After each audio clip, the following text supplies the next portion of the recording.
네, 여러분들 인생에서 꼭 지키고 싶은 것들이 또 많이 있으실 텐데요. 만약에 딱 세 개 정도만 내 인생에서 꼭 지키고 싶은 것, 세 가지가 있다고 하면 어떤 것을 드시겠습니까? 지금 한번 생각해 보셨으면 좋겠어요. 내가 내 인생에 꼭 지키고 싶은 소중한 것.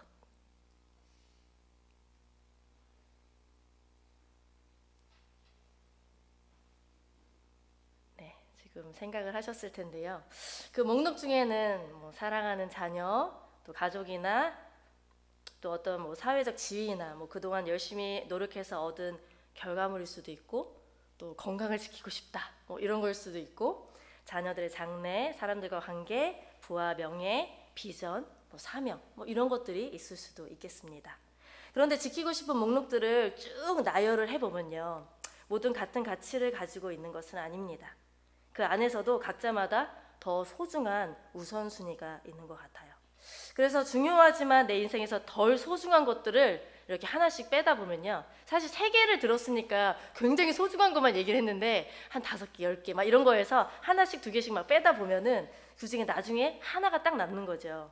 예, 그 한 가지를 내가 가장 소중히 인생에서 여기는 것으로 생각하면서 우리는 그것에 이제 목적을 두고 아마 살아가게 될 것입니다.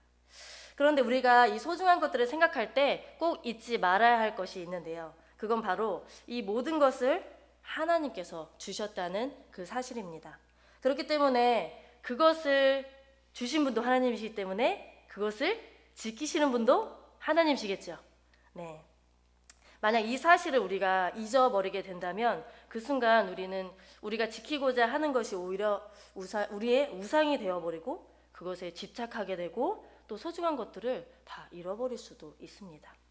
자, 오늘 본문에는요, 사울의 최후의 모습을 보게 됩니다. 하나님께서 사울을 이스라엘 초대 왕으로 세우셨어요. 예, 그리고 사울에게 참 많은 것을 주셨습니다. 참 많은 것들을 갖게 된 사울은요, 그것이 너무나도 소중해서 진짜 하나하나 다 지키고 싶었습니다. 자신을 왕으로 세워준 백성들, 또 왕의 자리, 그리고 또 이스라엘 나라도 지키고 싶었고, 또 자신의 소중한 가족과 자녀들도 지키고 싶었습니다. 그런데 오늘 좀 전에 본문을 읽으셔서 아시겠지만 안타깝게도 오늘 본문에선 사울이 그 어느 것 하나 제대로 지킬 수 없는 비극적인 결말을 맞이하게 됩니다. 왜일까요? 오늘 그 부분을 놓고 한번 같이 생각해 보려고 합니다. 오늘 본문을 살펴보면요, 시작부터 블레셋과 이스라엘의 전쟁을 보여주는데 분위기가 심상치가 않아요. 1절에 보면은 이스라엘과 블레셋이 분명히 전쟁을 하고 있는데 이스라엘이 블레셋에게 일방적으로 당하고 있어요. 자, 1절 우리 같이 한번 읽어볼까요? 시작. 블레셋 사람들이 이스라엘을 침해 이스라엘 사람들이 블레셋 사람들 앞에서 도망하여 길보아 산에서 엎드러져 죽으니라. 네, 블레셋의 맨 공격에 이스라엘은 속절없이 무너지고 도망치고, 블레셋 군대는 도망가는 이스라엘들을 끝까지 추격을 해가지고요, 네, 결국에는 많은 군사가 죽게 됩니다. 뿐만 아니에요. 2절을 보면요, 블레셋 사람들이 사울과 그 아들들을 맹추격을 해요. 이미 목표와 전략이 분명했던 블레셋 군대는요, 이번에 목표가 뭐였냐면 리더들을 목표로 삼고 전략을 삼고 그들을 죽이는 거였어요. 자, 그래서 사울과 그 왕자들의 맹렬, 옷이 좀 다를 거 아니에요? 그들의 맹렬히 추격하고 집중적으로 공격을 퍼부었습니다. 이로 인해 진짜 안타깝게도 요나단을 포함한 사울의 세 아들이 죽고 말았어요. 사울은요, 40년이란 그 시간 동안 이스라엘 다스리면서 늘 갈망했던 거 있어요. 뭐냐면 승리를 갈망했고요, 그것을 위해서 열심히 싸웠습니다. 그러나 오늘 본문에서 수많은 이스라엘 군대뿐만 아니라 자신의 세 아들이 죽는 모습을 보면서 철저히 패배감을 느낄 수 없는 그런 상황이었죠. 그리고 슬퍼할 시간도 없이 이제는 자신에게 그 죽음의 그림자가 가까이 오는 것을 직감하게 되었어요. 우리 3절 한번 읽어봅시다. 시작. 사울을 맹렬히 치며 활 쏘는 자가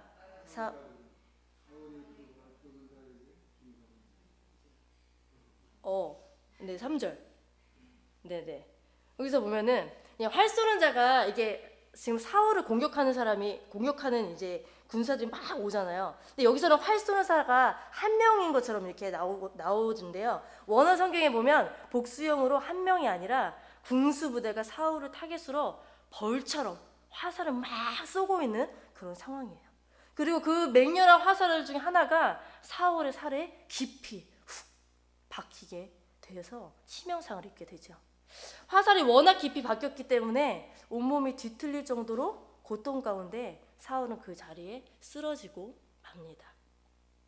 사울은 더 이상 움직일 수도 도망갈 수도 싸울 수도 없는 그런 절망적인 상황 속에 이제 죽음을 앞두고 있는 거예요. 시간이 지나면 죽음이 가겠죠. 그때 사울이 무슨 생각을 했을까요? 여러분은 생각해 보셨나요? 우리가 언제 어떻게 사람 일을 아무도 모르잖아요. 언제 어떻게 주님의 품에 갈지 모르는데 우리 인생의 마지막 순간에 나는 과연 어떤 생각을 하고 어떤 말을 마지막으로 남기게 될까? 예전에 단기 선교를 제가 여러 번 많이 다녀왔는데 갈 때마다 가기 직전에 저희 교회에서도 썼는지는 모르겠는데 유언장을 썼거든요.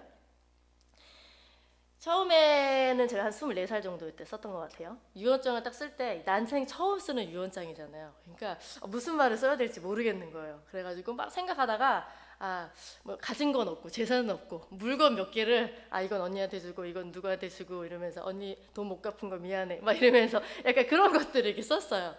그리고 나서 2년이 지났어요. 그리고 2년이 지나서 그때 또 단기 선교를 가기 직전에 유언장을 쓰게 되었죠. 그때는요 조금 마음가짐이 좀 다르더라고요. 그때 유언장을 쓸 때에는 제 마음에 그리고 후회가 밀려오는 거예요. 어떤 후회였냐면은 내가 사랑하는 가족한테 사랑한다고 말하지 못한 거, 표현하지 못한 거, 그게 그렇게 후회가 되는 거예요. 예. 그래서 그냥 막 거기다가 사랑한다는 말만 계속 썼던 것 같아요. 아빠 사랑해, 어머니 사랑해, 언니 사랑해, 막 이런 것들만 계속 썼던 것 같아요.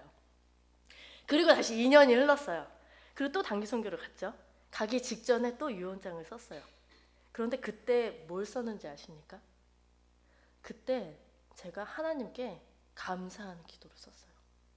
왜냐하면은 2년 전에 쓸 때는 사랑하는 가족한테 사랑을 표현하지 못해서 후회했다고 그랬잖아요. 근데 2년 동안 그 유언장 두 번째 유언장을 쓰고 세 번째 유언장을 쓰는 그 사이 그 공간에 그게 제 마음의 소원이 된 거예요.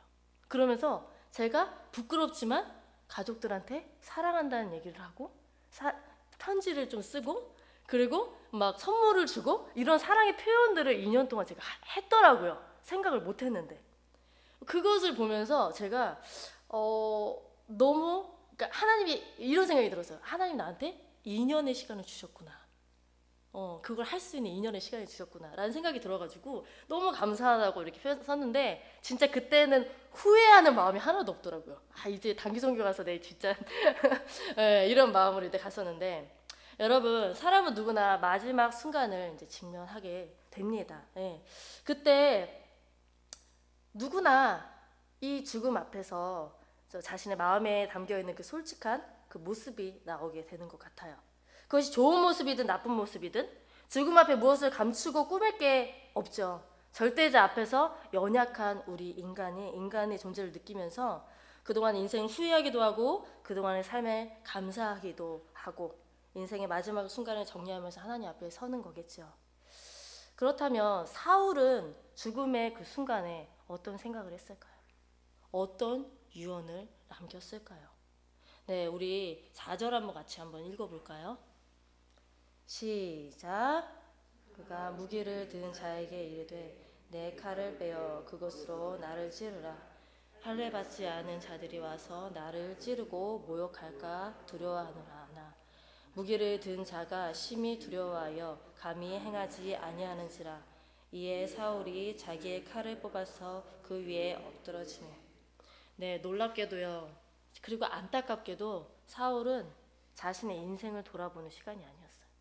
또 하나님께 회개하는 시간도 아니었어요. 그는 마지막 유언으로 할례받지 않은 블레셋 사람들로 인해서 내가 죽지 않도록 자신을 죽여달라는 그런 유언이었어요. 그러니까 명예롭게 죽기를 원했던 거죠. 우리는 사울의 마지막 유언을 통해 알 수 있는 건 사울이 그동안 뭘 추구하며 살았는지를 아는 거예요.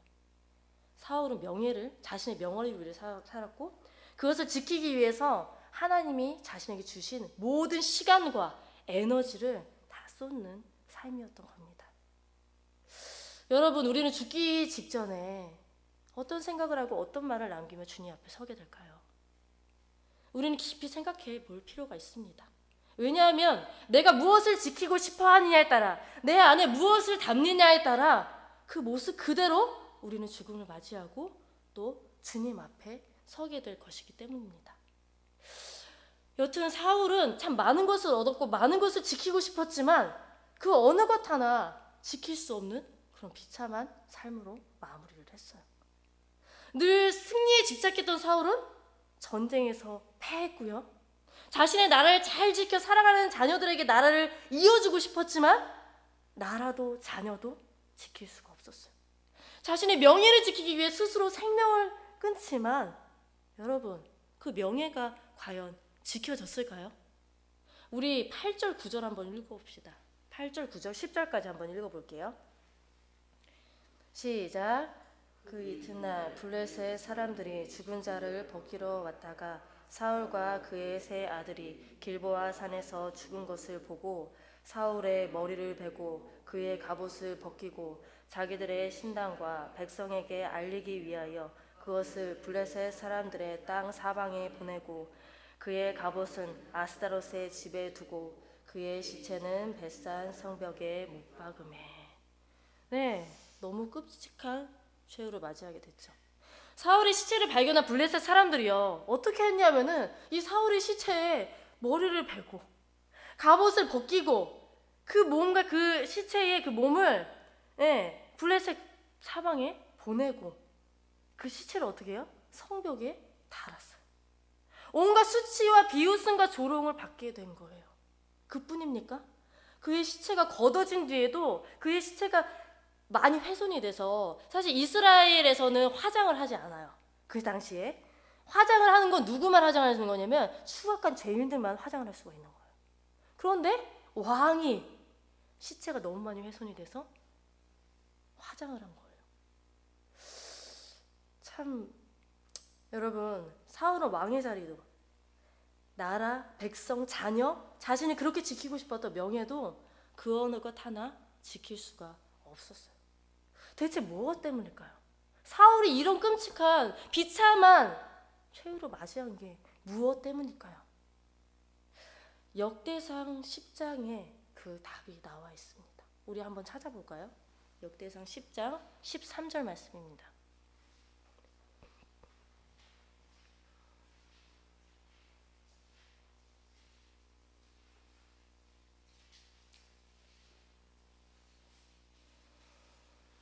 장 13절.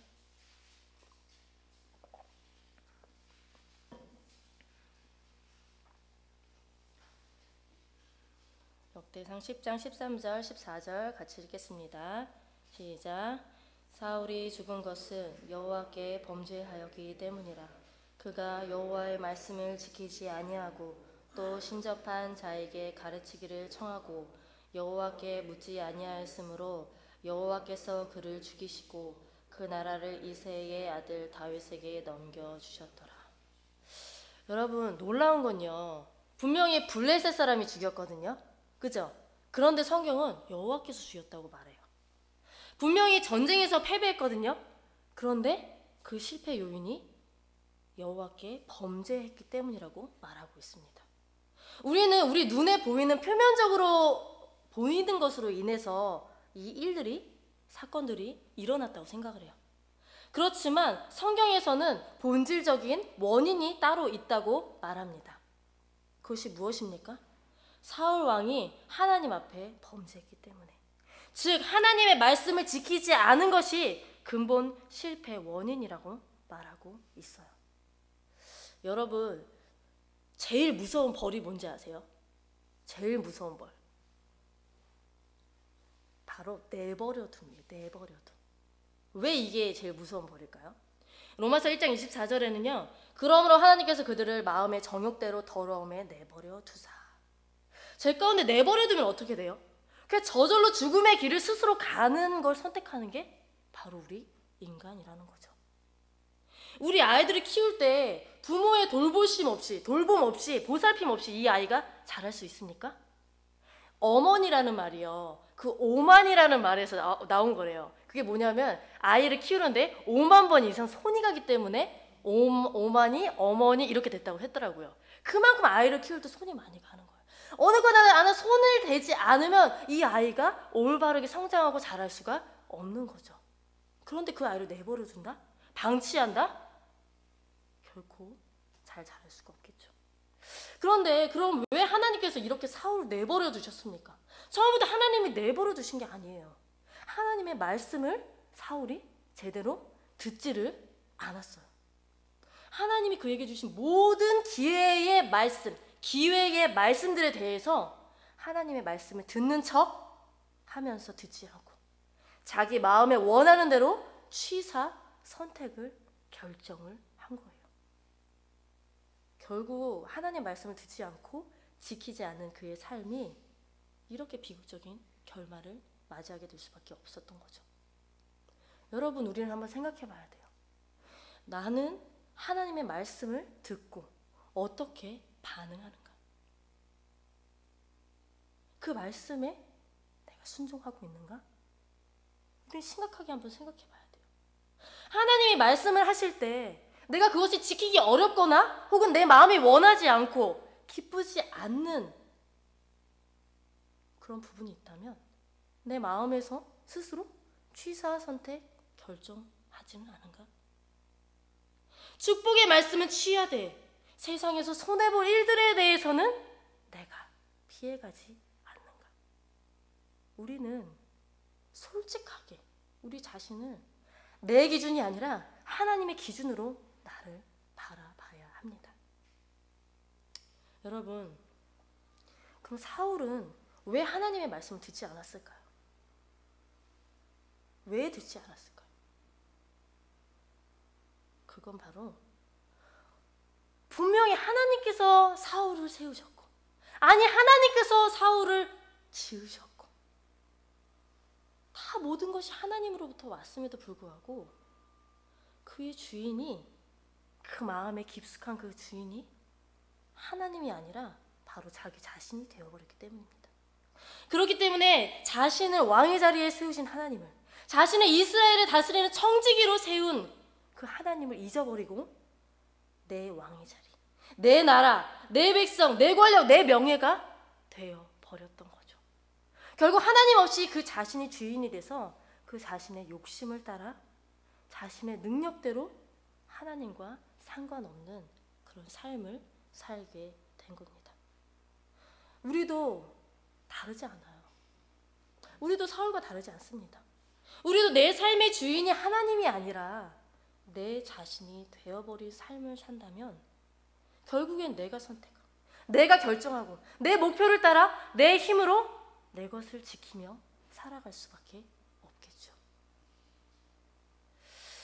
하나님은요, 우리에게 말씀으로 인도하시고 말씀으로 경고하기도 하시고 그런데 하나님의 그 말씀과 경고를 무시하면 어떻게 될까요?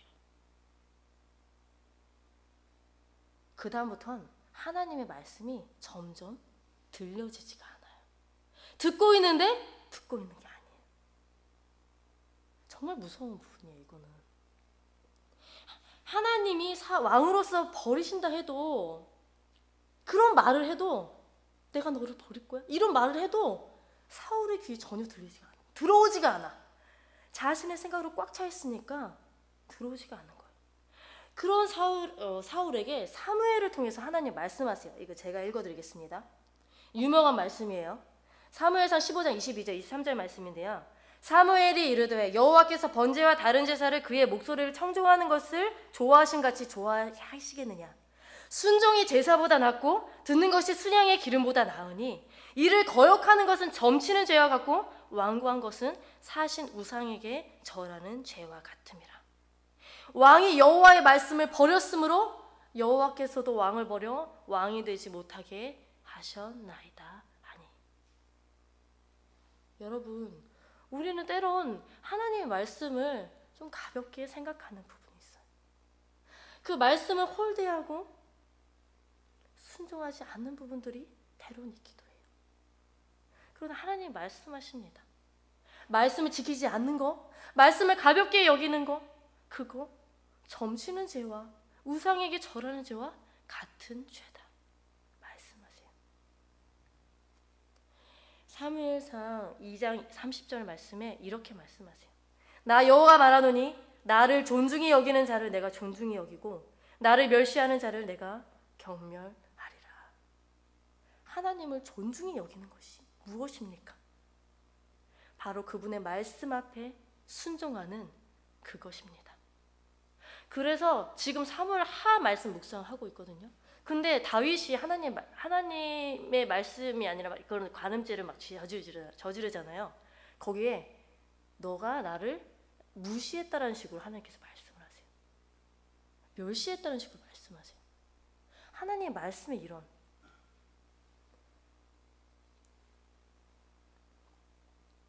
결국 사울은 자신이 지키고 싶었던 모든 것을 다 잃고 그가 두려워한 모든 것이 그에게 다 임하고 오늘 본문과 같이 끔찍하고도 비참한 최후를 맞이하게 되죠. 진짜 신기하게도요, 하나님은요 우리에게 선택할 권리를 주셨어요. 우리를 그냥 너 이거 할 수밖에 없는 그냥 로봇처럼 만드시면 되는데 그게 아니라 하나님을 닮은 인격적인 존재를 만드셔서 어떻게 할래? 선택하게 하셨어요.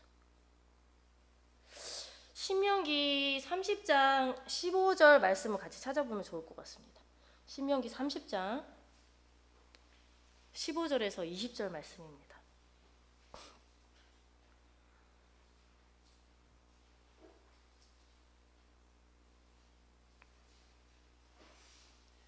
신명기 30장 15절에서 20절 말씀. 신명기 30장 15절에서 20절 말씀.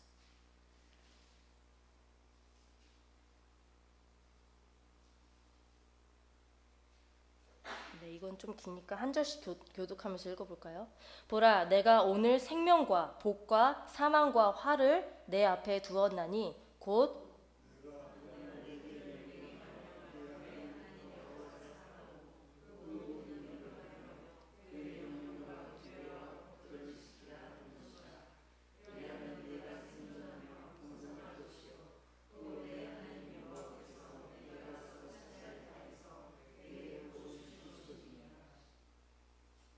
그러나 내가 만일 마음을 돌이켜 듣지 아니하고 유혹을 받아 다른 신들에게 절하고 그를 섬기면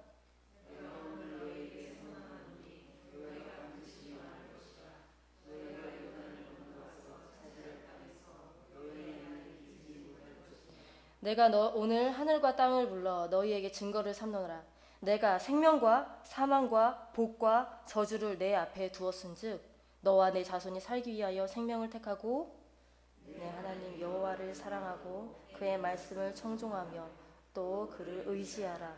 그는 내 생명이시요 내 장수이시니 여호와께서 내 조상 아브라함과 이삭과 야곱에게 주리라고 맹세하신 땅에 내가 거주하리라. 아멘. 생명과 복이 무엇입니까?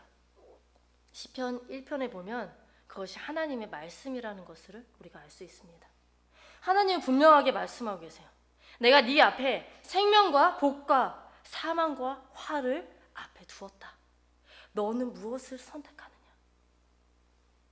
하나님 우리를 아까 말씀드린 것처럼 로봇으로 지으신 게 아니라 하나님을 닮은 인격적인 존재로 지으셨기 때문에 우리의 선택을 존중하세요. 그렇지만 그 결과에 대한 책임은 우리의 몫인 거죠. 말씀을 선택하고 지킨다는 것이 무슨 뜻일까요? 말씀을 선택하고 지킨다는 건 단순히 윤리적인 실천이 아니라 곧 내 생명과 나와 관련된 모든 삶을 주님께 맡긴다는 그런 믿음의 고백입니다. 다시 말해 내 인생의 주인이 바로 하나님이라는 사실을 인정하는 거죠. 여러분, 말씀을 지킨다는 건요, 두 가지 의미를 포함하고 있어요. 하나는요, 내가 그 말씀을 순종한다, 지켜서 순종한다. 다른 하나는요, 그 말씀이 나를 지킨다. 이해가 되시나요? 내가 말씀을 지킨다, 그 말씀이 나를 지킨다. 건설 현장에 일하시는 분들이 항상 하는 교육이 있어요. 그게 뭐냐면 바로 안전교육이에요. 교육용 영상을 이제 보는 거죠. 안전 그것들을 지키지 않으면 이런 일들이 일어납니다. 막 이런 것들 있잖아요. 예, 교육을 의무적으로 받는 그 시간이 굉장히 지루한 시간이고 형식적인 시간처럼 느껴질 수 있지만, 그 현장에서 일하시는 그 분들에게 그 안전교육이 실제가 되는, 확 와닿는 그 순간이 있어요. 그게 언제냐면 바로 사고가 터지는 순간. 아, 이 안전교육이 내 생명이고 이 안전수칙을 지킬 때 내 생명이 지켜지는구나. 그걸 그때 깨닫게 되는 거죠. 여러분, 말씀도 이와 같아요. 우리가 말씀을 지킨다는 건 단순히 그 말씀을 지키는 것에 끝나는 것이 아니라, 그 말씀, 내가 지키는 그 말씀이, 내가 그 말씀을 지킬 때 하나님께서 나를 지키시고 보호하시는 것을 같이 포함하고 있는 거예요. 그러니까 내가 말씀을 지킨다는 건 내가 하나님의 다스림과 보호하신 가운데 계속 들어가는 것과 같은 거예요. 우리가 우리의 가족을 지키기 위해, 집과 건강을 지키기 위해 우리 보험들 많이 드시잖아요. 여러분, 여러분의 삶을 지키기 위해 들은 많은 보험들이 있으실 텐데, 그 보험들을 신뢰하십니까? 아니면 우리 인생을 영원까지 지키시고 책임져 주시는 그분의 말씀을 더 신뢰하십니까? 세상에서 능력을 인정받고 돈 잘 버는 길을 따르는 길을 선택하십니까? 손해 보더라도 주님을 신뢰하는 마음으로 주님의 말씀을 따르십니까? 우리 앞엔 항상 생명과 복과 사망과 저주가 놓여 있습니다. 우리 담임 목사님께서도 말씀하셨죠. 말씀에 있는 부분, 모든 것이 가하나 모든 것이 유익한 것이 아닙니다. 우리는 늘 선택의 기로에 놓여 있어요. 우리가 무엇을 선택하느냐에 따라, 사울이 만약에 그런 선택을 하지 않았다면, 하나님의 말씀을 선택했다면 그의 인생은 완전 달라졌을 거예요. 여러분, 이 세상에서 그 어느 것도, 그리고 우리 자신도 우리를 지킬 수가 없어요.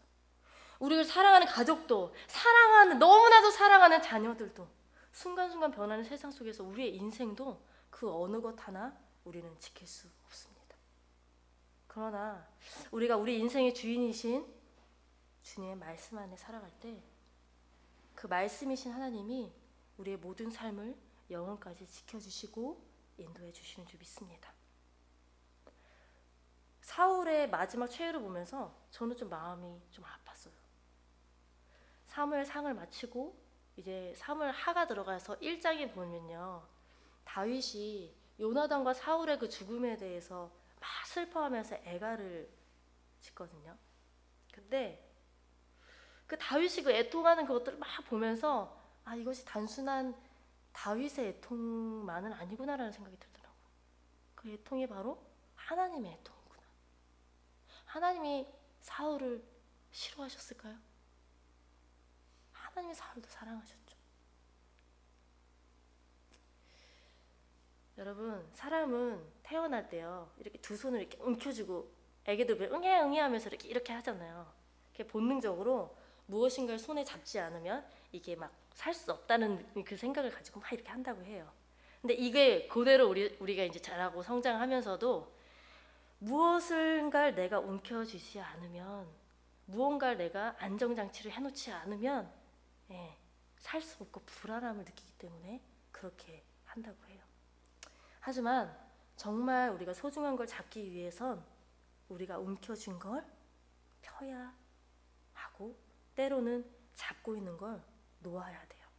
예전에 저희 조카가 아기였을 때, 5살쯤 됐나? 딸기를 너무 좋아해가지고 딸기를 한 손에 쥐고 또 한 손에 쥔 거예요. 그러면서 막 신뢰하는 거예요. 그래서 딸기도 줄게 딱 이렇게 얘기했더니 얘가 어떻게 하냐면은 그거를 보통은 애들이 이렇게 내려놓잖아요. 내려놓고선 또 이렇게 하잖아요. 단순하니까. 근데 걔는 입에다 넣고서 또 달라고 이렇게 얘기를 하는 거예요. 그걸 보면서 아, 저의 모습을 보는 것과 같은데, 예, 우리가 그렇습니다. 예, 이거를 내려놔야, 펴야 다른 걸 집을 수 있어요. 하나님이 주신 더 좋은 것을 집을 수가 있는 것입니다. 근데 사울은 끝까지 그 움켜쥔 손을 펴지 못했죠. 여러분, 우리가 초반에 이제 말씀 마무리하려고 합니다. 우리가 초반에 우리가 지키고 싶은 것들에 대해서 이야기했잖아요. 그것이 무엇이든 사실 우리가 그것을 지킬 수도 책임질 수도 없는 우리는 연약한 존재입니다. 그렇지만 그것을 지키신 분은 따로 계세요. 만약에 하나님, 우리가 지키고 싶은 한 가지, 그 한 가지가 내가 움켜쥐고 내가 욕심부리고 있는 그 어떤 그것이 아니라 우리가 그것을 놓고 내가 지키고 싶은 그 한 가지가 하나님이 될 때, 그리고 그분의 말씀이 될 때 하나님께서 내가 내려놓은 그 모든 것, 그냥 내려놓은 게 아니잖아요. 하나님께 맡겨드리고 올려드린 거잖아요. 우리의 자녀를, 우리의 가족을, 우리의 인생을 하나님께 믿음으로 맡겨드린 거잖아요. 그럴 때 하나님께서 우리의 인생을 책임져 주시고 지켜주시는 줄 믿습니다. 아멘. 자, 우리 같이 아까